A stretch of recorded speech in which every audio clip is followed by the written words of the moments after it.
Olá pessoal, vamos lá, né? Mas para mais uma semana de videoaulas. Essa semana vai ser um pouquinho diferente, por quê? Porque além do conteúdo, né, dar seguimento ao conteúdo, eu vou também fazer as correções de atividade e por fim explicar a atividade que vocês farão na semana, tá certo? Só lembrando, a atividade que eu vou explicar, que nós vamos corrigir agora, será a primeira atividade que foi do dia 27/5, tá certo? Essa atividade foi uma atividade do livro, da página 300, e tem outra. Por que a outra daqui a pouco eu vou dizer? Porque a primeira atividade é só uma atividade de observação, e vocês teriam que ter acesso ao livro.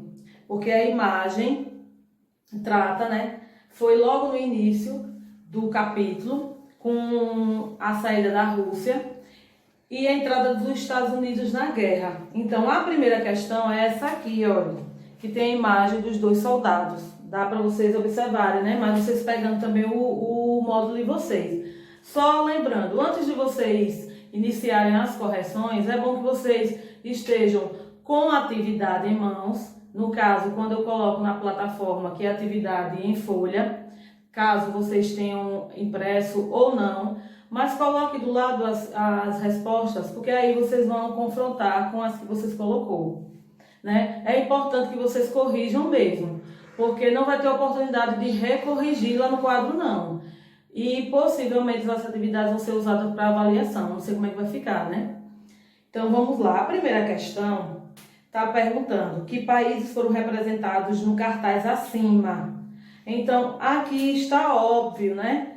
São representados países do lado direito, né, a França, e do lado esquerdo, os Estados Unidos. Ou, no caso, deixa eu explicar, no caso de vocês que estão observando, o lado direito é os Estados Unidos, e o lado esquerdo é a França. Tá óbvio porque vocês estão observando isso, por conta das bandeiras, né? Não tinha nem como vocês dizer, pô, como é que eu vou adivinhar, professora, pelos soldados? Porque sempre vem esse questionamento.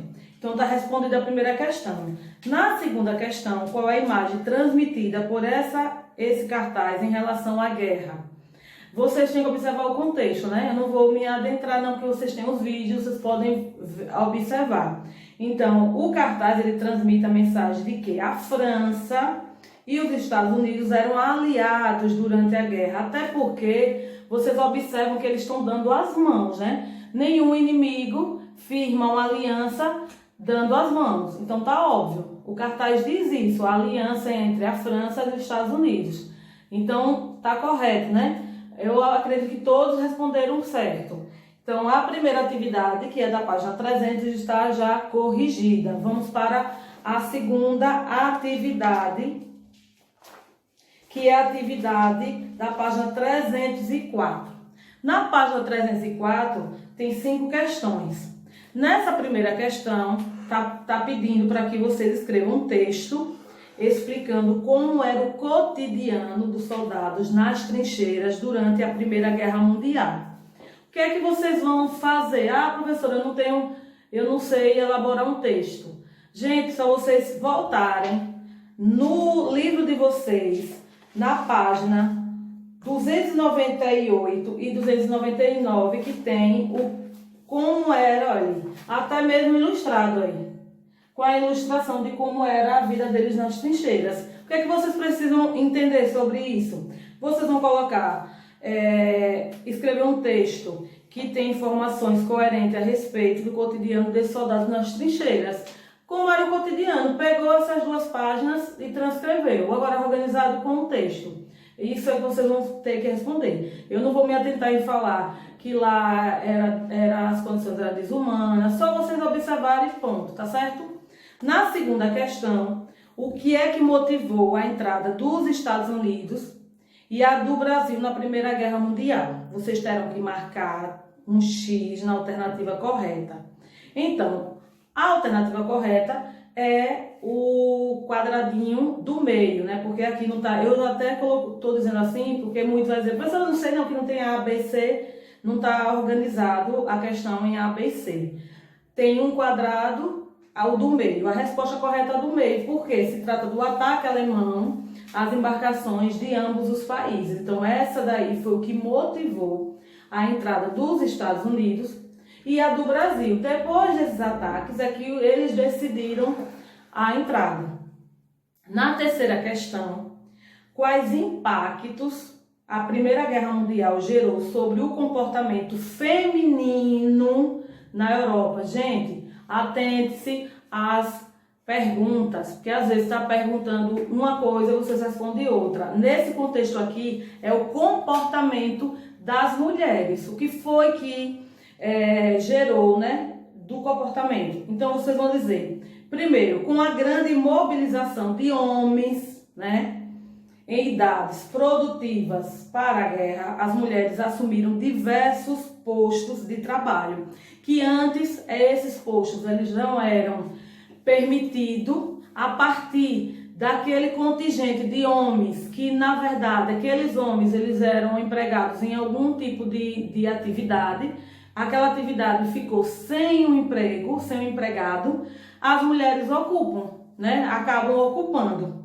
Então, isso foi um fato importante, porque as mulheres, a partir daí, conquistaram, né? As mulheres conquistaram o maior espaço público nas sociedades envolvidas no conflito, constituindo, assim, um passo essencial para a emancipação feminina. Então, a guerra, além de coisas negativas, ela propiciou para a mulher um crescimento, né? Um crescimento profissional, que não só mais profissional, mas dentro do contexto da sociedade, tá certo? Então, a resposta da terceira questão. Na quarta questão, qual foi o país considerado o maior culpado pela Primeira Guerra Mundial no Tratado de Versalhes? Aí é já na questão do tratado. E quais foram as punições aplicadas a esse país? Então, é o que eu falo sempre quando a gente está em sala de aula. São duas respostas em uma. Então, qual foi o país? Você vai dizer que foi a Alemanha, porque ele foi considerado o maior culpado da Primeira Guerra Mundial, além deles serem, né, condenados a pagar indenizações extremamente altas aos países vencedores. Os alemães, eles foram punidos, essa é a segunda resposta, com a drástica redução do seu poderio militar. Então, a resposta da quarta questão é essa, Alemanha, né? E a punição foi ele pagar impostos. Na quinta questão, quais foram as principais consequências da Primeira Guerra Mundial? Porque vocês têm que entender o que é consequência do que são, porque isso vocês se confundem muito. Então, vamos lá, as principais consequências da Primeira Guerra Mundial, que podemos citar, né? Primeiro, foram 10 milhões de pessoas mortas no conflito, além de aproximadamente 20 milhões de pessoas feridas, gerando aí um grave sofrimento. Outro fato importante que se deve destacar foi o enfraquecimento da economia dos países europeus, assim também com o poder da influência desses países sobre outras regiões do mundo. Então, já está respondido, corrigido, a atividade da página 304. Agora, nós vamos para a atividade da página, a atividade que foi em folha, a atividade do dia 29/5. Então, a primeira atividade, gente, preste atenção, vocês vão estar observando que a primeira atividade foi toda relacionada com a Primeira Guerra Mundial. Por quê? Porque houve o feriado e aí voltou a atividade para uma quarta-feira, que seria já o início do conteúdo do Império Russo. Então ficou essa coisa. O vídeo que vocês receberam na semana passada foi o Império Russo, e a primeira atividade, né, na segunda atividade, a primeira questão foi... Primeira questão, né? O Império Russo era um estado essencialmente agrário até o final do século XIX. Como era composto a maior parte da população? Simples, vocês só vão colocar. Eram de camponeses pobres, muitos deles suspeitos a morte e o analfabetismo. Eles eram pobres e analfabetos. Essa era a conjuntura daquela época. Na segunda questão, durante as últimas décadas do século XX, o governo do czar Alexandre II promoveu reformas que reformas foram essas? Então, vocês vão colocar investimentos, né, com o objetivo de desenvolver a indústria e ampliar aí a rede de transporte ferroviário. Eu não vou me atentar porque vocês têm o vídeo e dá para vocês observarem o porquê que ele queria ter esse contexto de rede de transporte ferroviário. Na terceira questão, explique como foi o desenvolvimento industrial e as camadas desenvolvidas a partir dessa burguesia, né? Primeiro, o desenvolvimento industrial ele atraiu muitos camponeses para os centros urbanos, né? Porém, a má remuneração, né, que pagavam os operários criou uma classe trabalhadora empobrecida nas cidades. Ao mesmo tempo, né, uma pequena camada de burgueses industriais obteve grandes lucros entre o final do século XIX e o início do século XX, ampliando aí as desigualdades sociais já existentes no Império Russo. Então, essa era a conjuntura existente. Na quarta questão, a crescente desigualdade social contribuiu para a ideologia com o socialismo se difundisse no país. Dessa maneira, o início do século XX foram criados partidos de oposições, né, ao governo do czar Nicolau II. Indique quais foram o principal e em que ano foi criado. Simples você colocar que o principal período foi o Partido Operário Social Democrata Russo. E ele foi criado em 1903. Se dividiu em dois grupos, que eram os bolcheviques e os mencheviques, tá certo? Na quinta questão, os bolcheviques tinham como um dos seus principais líderes Vladimir Lenin, né? Mais conhecido como Lenin, porque os nomes são esquisitos. O que eles defendiam? Eles defendiam umas transformações rápidas e profundas no governo. Essas mudanças ocorriam com a tomada do poder pelos trabalhadores e com o estabelecimento do socialismo na Rússia. Na sexta questão, o que os mencheviques pretendiam promover já era o contrário. Ele tinha como objetivo reformas graduais até atingir o socialismo. Essas reformas elas seriam implantadas por meio de alianças entre trabalhadores e burgueses russos. Então, a correção das duas atividades estão concluídas.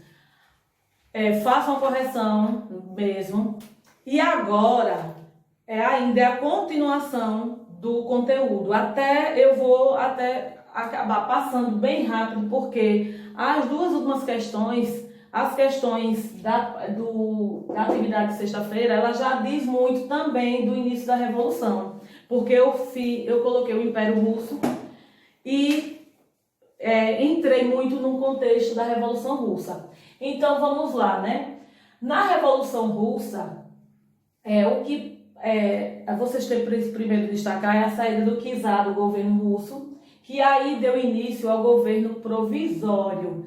O que é provisório? Algo que não é algo permanente, né? Que é por um processo de ainda, vamos dizer, aquele processo que ainda vai determinar o que vai ser o concreto, né? Então, esse governo provisório, ele foi liderado por dois grupos, os liberais e os conservadores moderados.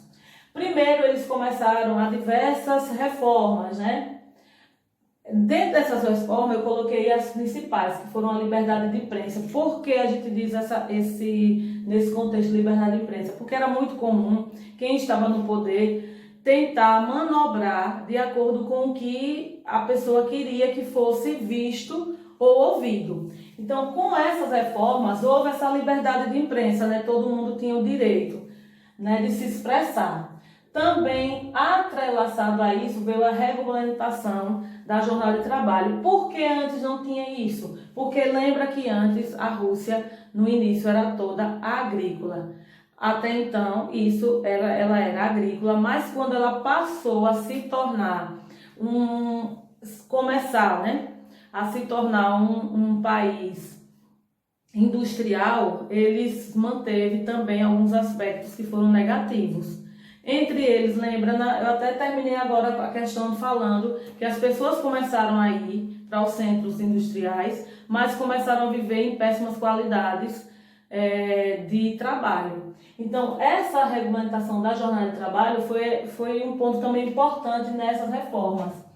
Mas, dentro dessa reforma também teve um ponto negativo, que foi a Rússia se manter na Primeira Guerra Mundial. E com isso, o país que não andava bem das pernas, não era um país industrial, ele estava ainda colocando investimentos na Primeira Guerra Mundial, a população ficou toda na miséria.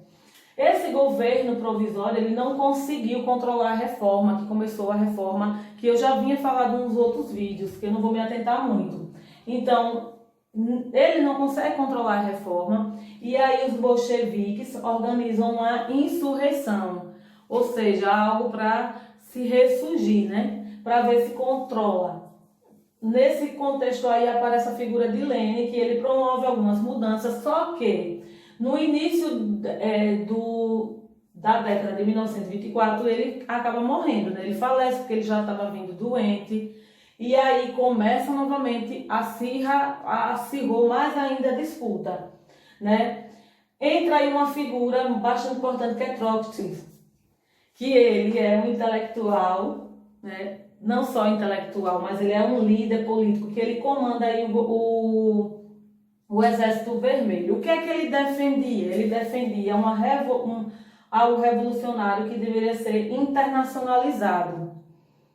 Mas, entrelaçado com isso, na disputa aparece também Stalin, né, que é um ditador, e ele aí implanta uma ditadura nesse contexto.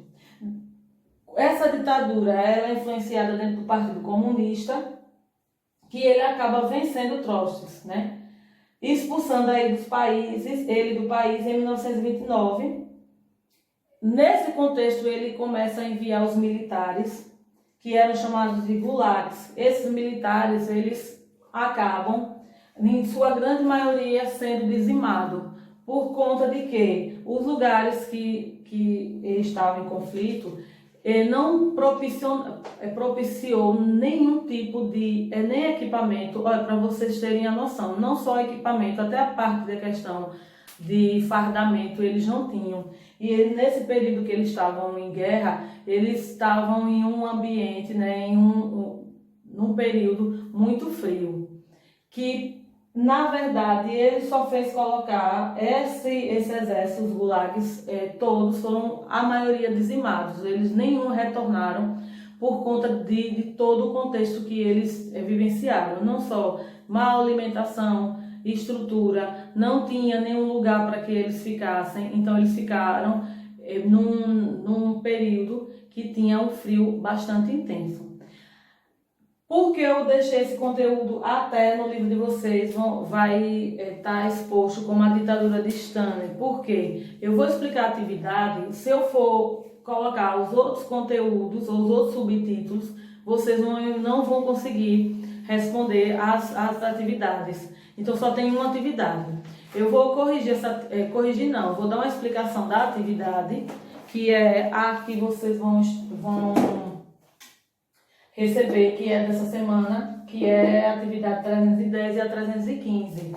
Vocês estão aqui responder. Então, na página 310 está pedindo para você explicar o que foi a nova política econômica e qual foi o objetivo. Então, essa política econômica foi um conjunto de medidas, né, que ele tinha um cunho capitalista. Então, é isso que vocês vão dizer o objetivo. Na segunda questão, vocês vão dar as semelhanças e as diferenças entre os bolcheviques e os mencheviques. Na terceira questão, você vai citar 3 transformações promovidas pelos bolcheviques ao chegarem ao poder, viu? Na quarta questão, ela tem uma atividade que é relacionada ao contexto social da Rússia anterior à Revolução Bolchevique. Gente, preste atenção que essa questão é para vocês marcarem a incorreta. Essa foi a 310. Na página 315 do livro de vocês, vocês vão retomar o conteúdo, que esse conteúdo sempre vocês sabem que tem na última página, que é relacionado a algumas palavras-chave, que vocês vão ter que colocar esses temas aos conceitos estudados no capítulo. Então, acho que não tem nada que seja diferente, né, que vocês não tenham visto. Então, é isso que vocês vão responder. Espero que vocês tenham uma boa semana e até a próxima videoaula.